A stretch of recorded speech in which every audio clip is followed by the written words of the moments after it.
les facteurs de risque de cette maladie sont généralement, bien sûr, l'âge. L'âge est un facteur de risque important. Ça touche aussi les femmes plus que les hommes. Il y a d'autres facteurs de risque qui sont contrôlables, dont l'hypertension artérielle, le diabète, l'hypercholestérolémie, l'hypertriglycéridémie, le tabagisme et la dépression.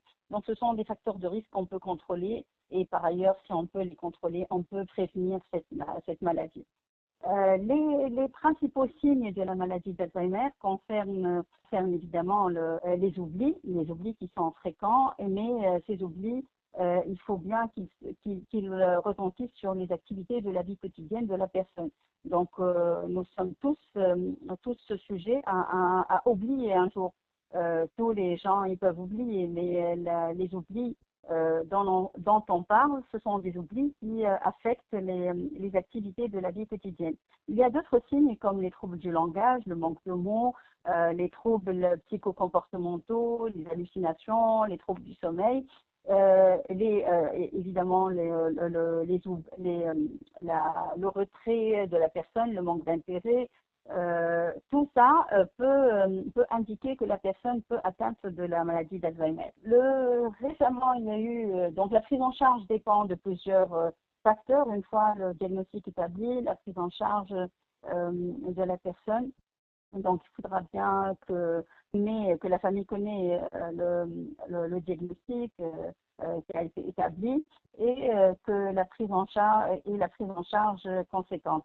Il faut bien traiter des symptômes et mettre en place un programme individualisé, personnalisé pour ces personnes-là. Donc, en incluant aussi les thérapies non médicamenteuses qui sont très, très importantes pour la prise en charge globale du patient et l'amélioration de sa qualité de vie. Voilà, donc les médicaments, récemment, il y a eu plein d'études qui ont montré des médicaments révolutionnaires qui traitent la cause de la maladie et non les symptômes. Ce sont les lecanemab qui a été prouvé qu'il réduit le déclin cognitif de pratiquement 37%, ce qui est pathologique.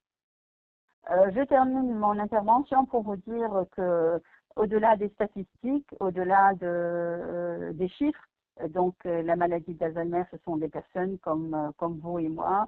La maladie d'Alzheimer, elle atteint des personnes, elles ôtent leur identité. Il faudra bien prendre soin de ces personnes-là, de leur famille. Il faut être solidaire pour pouvoir combattre cette maladie.